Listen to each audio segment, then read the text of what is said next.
Hello everyone, welcome back to my High Celebrities news channel. The story for today is Tom Parker's heartbroken widow Kelsey was seen waving from the window of a double-decker bus as she left his funeral to head to a private wake with family and friends on Wednesday afternoon. The mother of two donned sunglasses and put on a brave face after saying goodbye to her husband on Wednesday following the Wanted singer's tragic death, aged just 33, following a 2-year battle with stage 4 glioblastoma. Kelsey had earlier broken down in tears after paying tribute to her soulmate at the pop star's funeral in southeast London on Wednesday, saying, "If love alone could have saved you, you would have lived forever." Kelsey was supported by her family as she headed off on a private bus, which was emblazoned with the words "Rest in peace Tom Parker," where they planned to pay their final respects to the singer out of the public eye. A plethora of Tom's loved ones were seen piled onto the red bus, which also said "RIP" at the back, following the emotional funeral of the star, who died on March 30, aged 33, surrounded by his family and bandmates. Before the service, the Wanted star's bandmates Max George, Shiva Kanaswaran, Jay McGuinness and Nathan Sykes were pictured carrying the star's black coffin adorned with lilies into the St. Francis of Assisi Parish Church in Pettswood. Kelsey, whom he married in 2018, broke down as she left the service and kissed Tom's coffin, after earlier leading the funeral procession of a horse and carriage through the streets of the couple's local community. A pre-recorded message from Kelsey was played at his funeral service, within which she shared anecdotes about how the pair first met at a nightclub before he shot to fame with the Wanted, adding, "From that moment I told everyone I wanted to marry Tom Parker." The congregation erupted into laughter as she said, "Tom told me he was going to be famous and wouldn't have time for a girlfriend, but he wouldn't leave me alone. I will treasure every memory because life with you was never dull. You were always coming up with songs, new game shows, and we all know how much you loved an invention. I bet you were gutted you never made it on Dragon's Den. Marrying you was the best day of my life. Soulmates, that's what we are," she said, ending the speech by telling Tom, "If love alone could have saved you, you would have lived forever." Max George also paid tribute to late bandmate and the impact he had on the Wanted in an emotional speech at the service. After serving as a pallbearer at the funeral, he told attendees at the service, "I could actually hear him saying, 'It's about time,' as he carried us for the last 12 years. Tom was always a brother, he made such an impact from the start, his love for music and striving for success outmatched all of us." George also joked that Parker had been the only member of the Wanted to have had a punch-up with all his bandmates, prompting laughter from attendees. He added, "Everything he did with best intentions, even if it was a fight, he got away with it because it was Tom. I could say so much about Tom. One thing I will always remember is his laugh. He loves laughing at people and we experience that every day. He has left us far too early and we will miss him so much. The people outside, the people all around the world, is a credit to him. Rest easy mate." As the coffin was carried into the church, the Oasis song Champagne Supernova was played while the band's anthem Live Forever was played over the speakers to the crowd during the service. It was previously revealed that in his final moments, Tom asked to listen to Live Forever along with his friends, family and fellow bandmates as he passed on. The service featured a number of emotional renditions including Amazing Grace and You Raise Me Up. The service began with a violinist-accompanied version of You Raise Me Up sung by Ollie Marland, who wore sunglasses. Parker and Marland released music as part of dance duo Lost Plus Found. Handbags and Gladrags, also accompanied by a violinist, was sung by Ruth Ann Cunningham. She also sung a rendition of Amazing Grace, as the coffin was carried out of the church to the Wanted's hit song Gold Forever before Kelsey placed a single white rose inside the hearse. Tom's bandmates dressed in black suits and comforted each other as they waited to carry the coffin. Nathan, who had his long hair tied back in a ponytail, placed his arm round Max, who wore a flat cap pulled low over his face. Flowers spelling out the word Daddy from Tom's children, 2 children Aurelia, 2, and Body, 1, were carefully carried into the church after they adorned the side of the carriage. A flowered sign that spelled the word Tom in red roses was attached to the front of the hearse as it traveled to the church. Fans dressed in black gathered along the high street and fell silent as his coffin was placed into the horse-drawn carriage. Many people were crying as the black coffin, with a spray of lilies on top, was taken from W. Wood & Sons funeral parlor to the church. A photograph of Parker in a white rose-adorned frame was placed inside the carriage, alongside multicolored flowers shaped to read the word Daddy, with photographs of handprints from his children, Bodie and Aurelia. Hundreds of fans cheered and clapped as the family, led by Parker's widow Kelsey, walked behind the carriage to the church. Parker died last month at the age of 33, surrounded by his family and bandmates, 17 months after being diagnosed with an inoperable brain tumor. Family and close friends of the star gathered in the Sovereign of the Seas pub opposite the funeral parlor before the procession began. Outside St. Francis of Assisi Church, flowers spelled out the words "Glad You Came," the title of the Wanted's 2011 hit that went to #1 in multiple countries. Fans arrived wearing personalized T-shirts with the words, "This man was a legend of his time."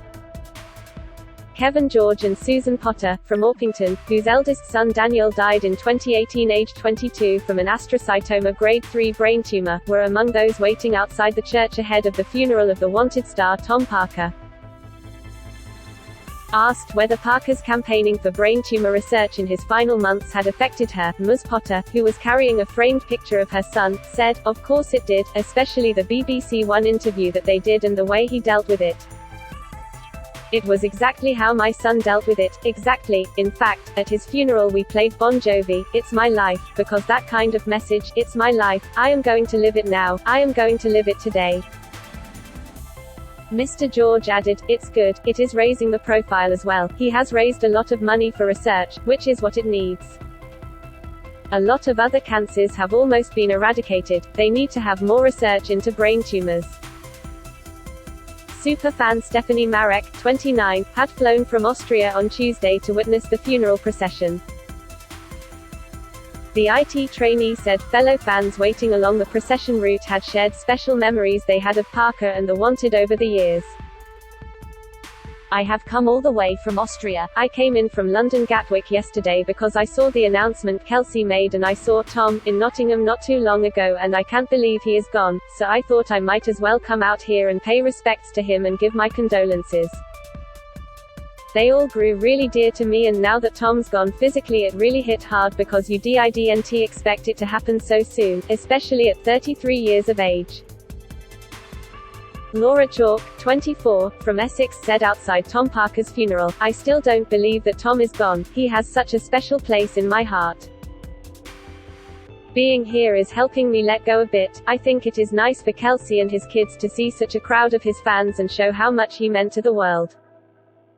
I am a big fan, honestly it is a real privilege to be here, it is special because I feel like a funeral should be private, immediate family and friends, but I feel the Wanted fans are a family and always have been and I know Tom really loved every single one of his."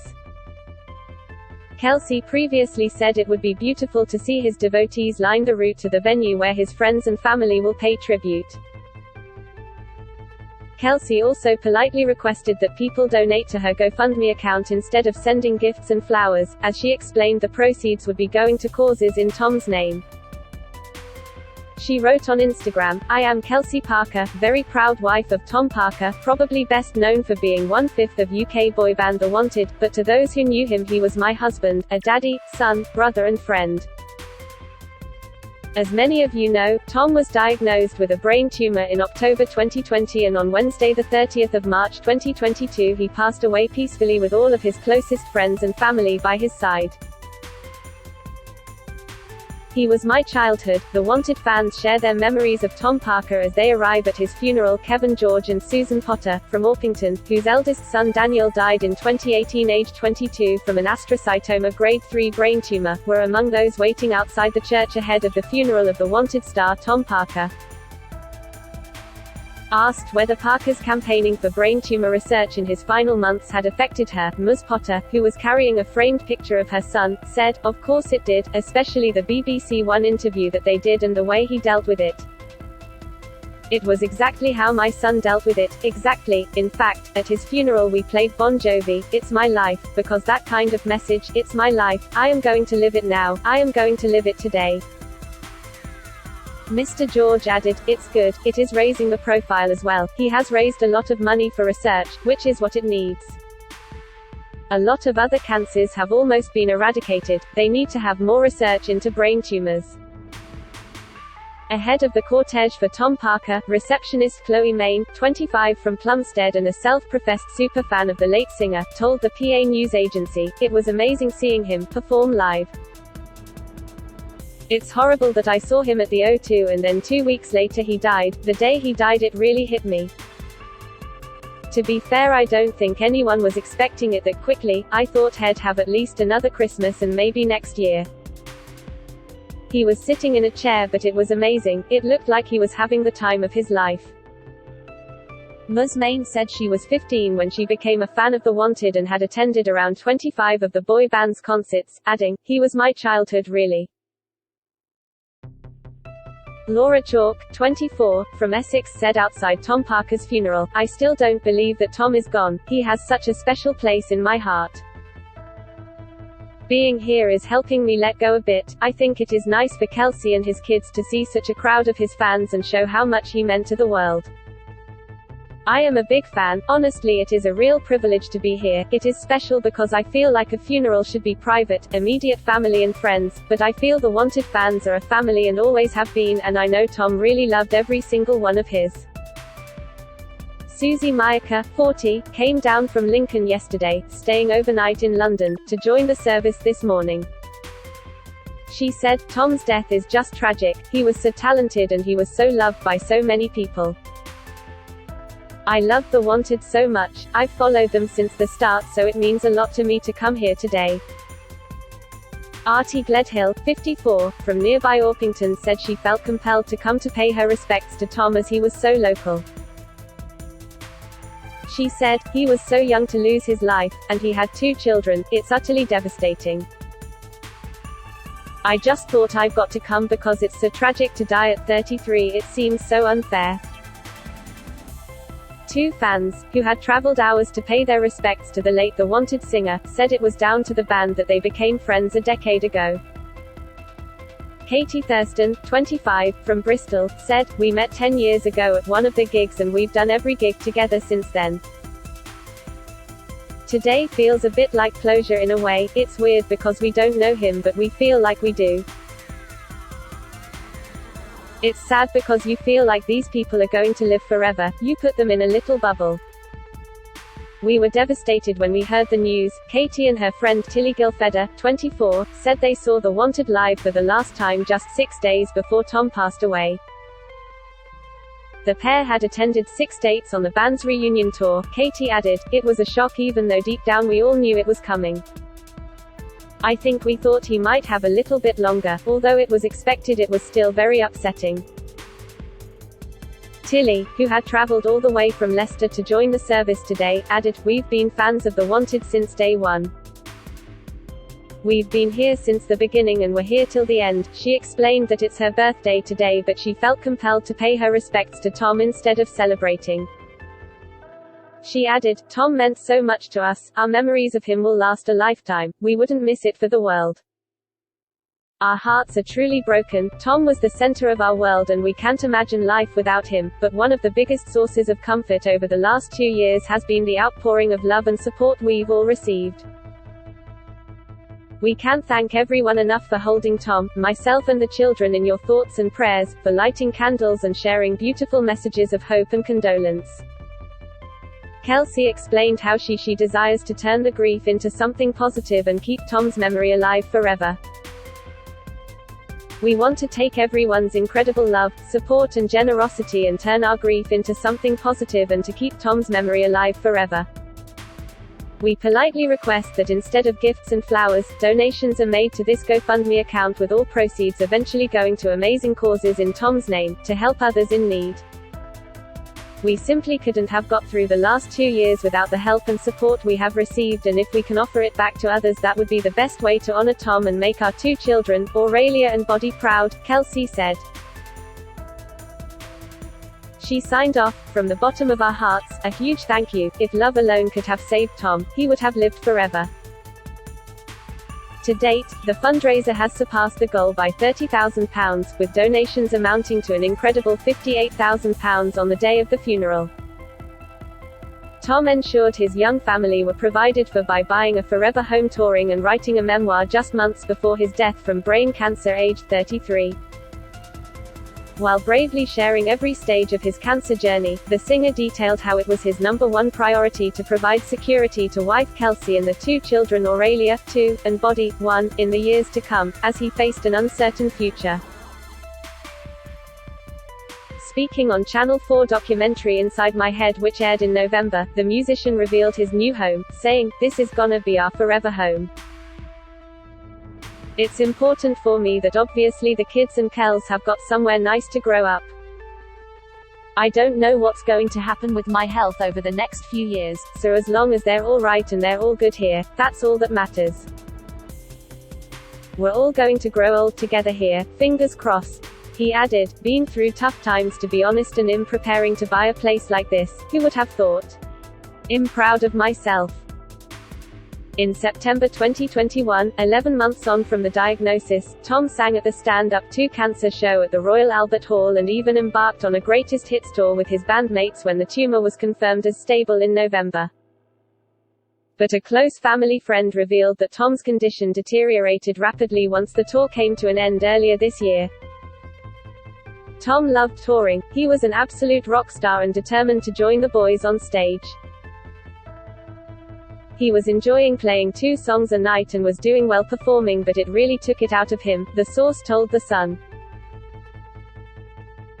"We all noticed how quickly Tom deteriorated during the tour, but he had no regrets. He really wanted to do it." A close family friend told The Sun that in his final moments, Tom asked to listen to the Oasis song Live Forever along with his friends, family and fellow bandmates as he passed on. The singer's death came just 1 week after he revealed he was in the process of writing a tell-all memoir amid his battle with brain cancer. In an Instagram post he said that the book, called Hope, isn't going to be about dying but about living and finding hope no matter what situation you're in. Throughout his adult years, Tom was instantly recognizable to many teenager and young people thanks to the success of his band. The Wanted released their first album in October 2010, which reached number 4 in the UK albums chart and created 3 UK top 20 singles. Their later singles released in 2012 helped the band find success across the pond in the United States and Canada, with their hit Glad You Came becoming the highest American chart entry by a British boy band at that time. A few years later in 2014, after the band announced a hiatus, Tom turned his attention to television, reaching the semi-finals of Celebrity MasterChef in 2015 before coming in third in skiing show The Jump in 2016. 1 year later, the singer went back to the stage and was cast as male lead Danny Zuko in the UK tour of Greece in 2017, which led him to postpone his wedding to Kelsey Hardwick. The pair had planned to tie the knot in 2017 after getting engaged the year before. Despite his successful career, Tom was not met with beginner's luck when entering the music industry. He was first rejected by X Factor judges during the first round of auditions. Tom told the Metro in 2011 that he received all no's from the judges before he had reached the chorus of his song choice, Flying Without Wings by Westlife, which left him shattered. Following his failed attempt to make it to X Factor, Tom assumed the persona of Mark Owen in tribute band Take That 2, which saw him singing to 50-year-old men smoking in the corner of working men's clubs. His audition for The Wanted took a more positive turn despite, according to Tom, turning up to the audition looking chavvy. Tom said to Metro, "I turned up wearing a tracksuit with my hood up, so I looked a bit chavvy, but played handbags and glad rags on the guitar. Maybe our manager Jane saw something in me no one else did at the time." Tom and Kelsey have had 2 children, daughter Aurelia born in 2019 and son Body, who was born after Tom's cancer diagnosis in 2020. The singer said, "The kids are the one thing to get me up in the morning, they bring that positivity out of me." That is all for today news. Please make sure to leave your comment and subscribe the channel below for more news update.